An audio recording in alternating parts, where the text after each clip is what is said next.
देख रहे हैं SPN9 न्यूज। मैं काशिफ अली एक बार फिर हाजिर हूं आपके सामने। यूपी में समाजवादी पार्टी और बहुजन समाज पार्टी का गठबंधन हो चुका है और उस गठबंधन के बाद साफ तौर पर कहा जा सकता है कि काफी मजबूती मिली है और बीजेपी की काफी माथे पर शिकन बढ़ी है, क्योंकि इस गठबंधन के बाद से यादव, दलित, मुस्लिम, अति पिछड़े, पिछड़े सभी एक मंच पर आते हुए नजर आ रहे हैं।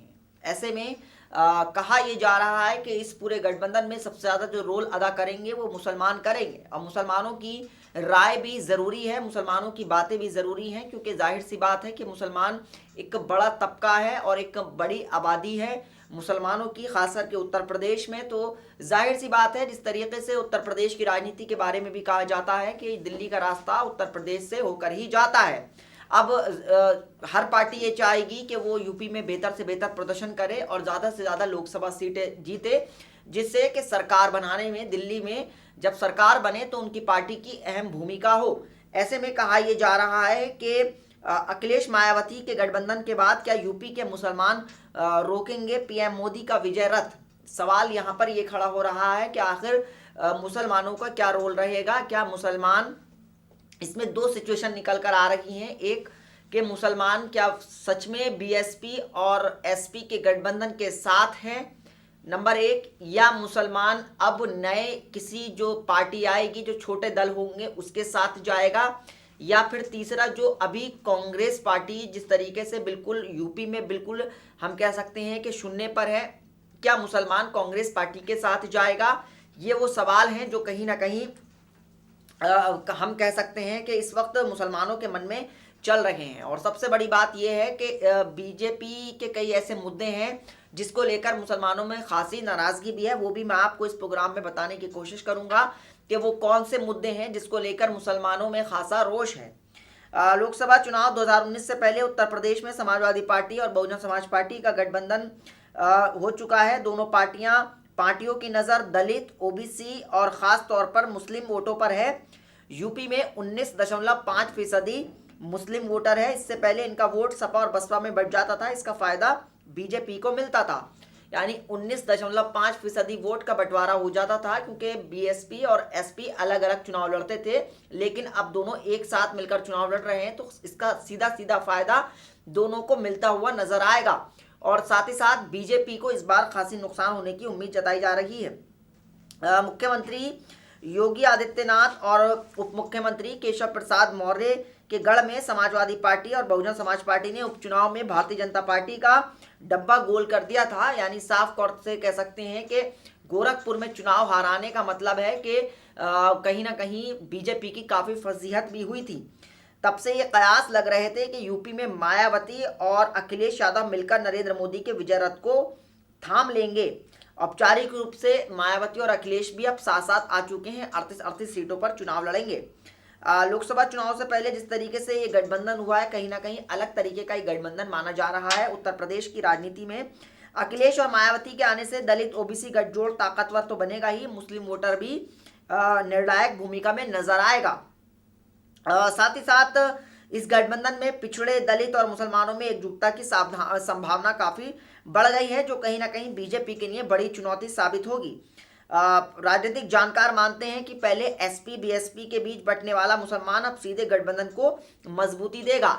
यानी मुसलमानों का जो वोट पहले बढ़ जाता था वो अब सीधे तौर पर इस गठबंधन को मजबूती देगा।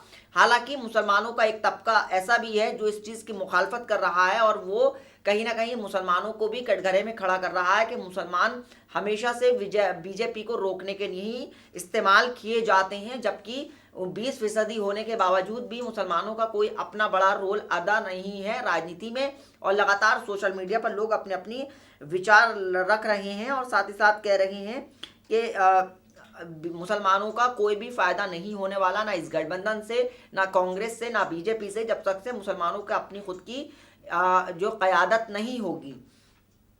हालांकि अब जो मैं आपको थोड़ा सा आंकड़ों पर हम बात कर लेते हैं कि वो कौन सी 27 सीटें हैं जिसमें मुस्लिम ज़्यादा निर्णायक भूमिका अदा करेंगे। साल 2011 की जनगणना के अगर मुताबिक हम बात करें तो यूपी में 19.5% मुसलमान वोटर हैं। सूबे में 38 जिलों और 27 लोकसभा की सीटों पर मुसलमानों की निर्णायक आबादी है। वहीं 125 विधानसभाओं पर मुस्लिमों की पकड़ तगड़ी मानी जा रही है। मायावती और अखिलेश के गठबंधन से पहले मुसलमान वोटरों के सामने दुनिया की स्थिति थी, हालांकि अब तस्वीर बदलती नजर आ रही है। कई मुसलमान वोटरों ने, जब हमने उनसे बात की, तो सीधे तौर पर गठबंधन को समर्थन देने का ऐलान किया है। यानी साफ तौर पर हमारी मुरादाबाद, रामपुर, मेरठ, अमरोहा, संभल और ये जो मुस्लिम इलाके हैं, यहाँ के लोगों से बात हुई तो उनका साफ तौर पर कहना है कि वो सपा और बसपा के गठबंधन के साथ जाने वाले हैं। अब देखना ये होगा कि जो उलेमा काउंसिल है और AIMIM है वो आए के चुनाव लड़ेंगे तो उसका कितना असर देखने को मिलेगा।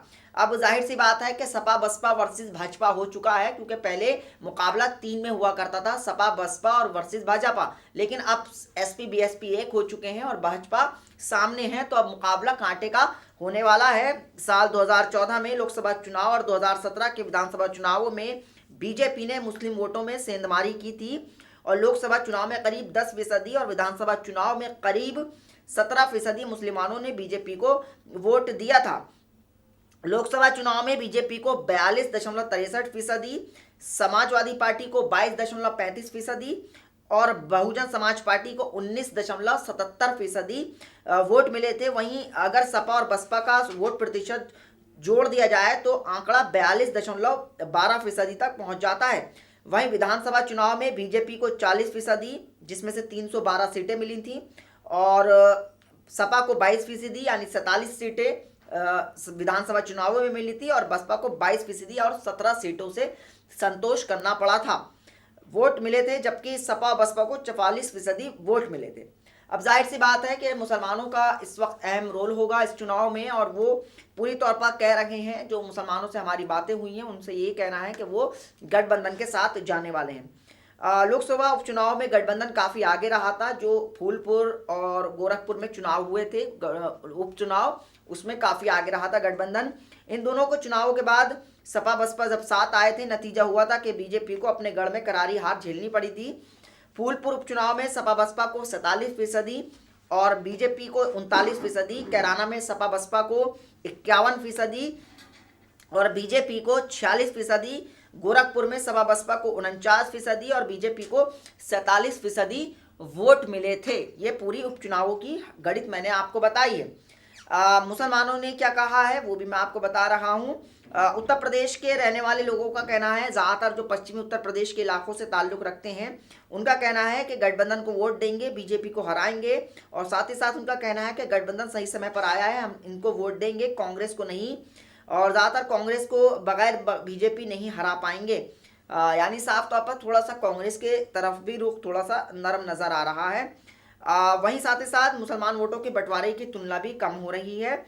ये भी सच्चाई है कि यूपी में मुसलमानों की बड़ी आबादी होने के बावजूद 2014 के लोकसभा चुनाव में एक भी मुस्लिम सांसद नहीं पहुंच सका।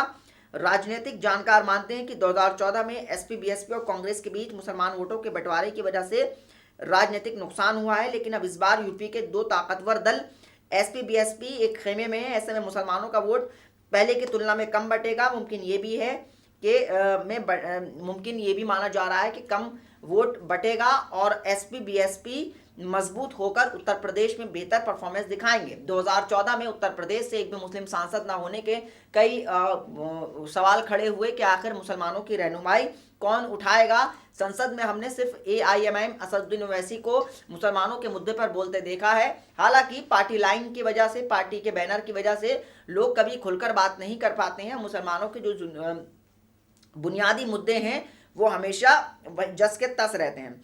अब असल में जो मुद्दे सबसे ज़्यादा प्रभावित करेंगे मुसलमानों को वो है 3 तलाक, दूसरा है राम मंदिर, तीसरा है गौरक्षा के नाम पर हिंसा, और चौथा जो सबसे अहम मुद्दा है वो है उर्दू शिक्षकों की छटनी। ये वो मुद्दे हैं जो कहीं ना कहीं मुसलमानों को अंदर से झकझोरे हैं। लेकिन वहीं साथ ही साथ राम मंदिर के मुद्दे पर मैं अगर आपको मुसलमानों की राय बताऊं तो राम मंदिर पे मुसलमानों का रुख साफ है कि वो सुप्रीम कोर्ट के फैसले के साथ जाएंगे और सुप्रीम कोर्ट के फैसले का हर एक मुसलमान सम्मान करेगा। ये बात ज़्यादातर मुसलमान, चाहे बुद्धिजीवी हो या एक आम मुसलमान हो, उनका साफ तौर पर कहना है कि वो सुप्रीम कोर्ट के फैसले का सम्मान करेंगे और सुप्रीम कोर्ट चाहे जो फैसला दे। बीजेपी ऐसे में अब सवाल ये उठ रहा है कि आखिर सेंधमारी बीजेपी करेगी कैसे। असल में प्रधानमंत्री नरेंद्र मोदी ने 3 तलाक पर कानून बनाकर मुस्लिम महिलाओं को ताकत देने की कोशिश की है। राजनीतिक तौर पर इसे बीजेपी की मुस्लिम महिलाओं को अपने पक्ष में करने का दांव माना गया। अब ऐसे में सवाल उठता है कि क्या लोकसभा विधानसभा चुनाव की तरह बीजेपी आगामी आम चुनाव में भी मुस्लिम वोटों में सेंधमारी कर पाएगी या मुसलमान एक तरफा सपा बसपा के खाते में जाएंगे? ये वो बातें हैं, ये वो सवाल हैं जो लगातार यूपी के मुसलमानों से लेकर जुड़ी हैं। हालांकि मुसलमानों के मुद्दे कई हैं, मुसलमानों के कई ऐसे मुद्दे हैं जो मुसलमान आज भी ज़रूरत के लिए बोल रहा है और कह रहा है कि हमें बेहतर शिक्षा चाहिए, बेहतर स्वास्थ्य के चाहिए, हमें अच्छे अस्पताल चाहिए, हमें स्कूल कॉलेजेस चाहिए। राम मंदिर मुद्दा तो सुप्रीम कोर्ट में भी हल हो जाएगा। नमस्कार।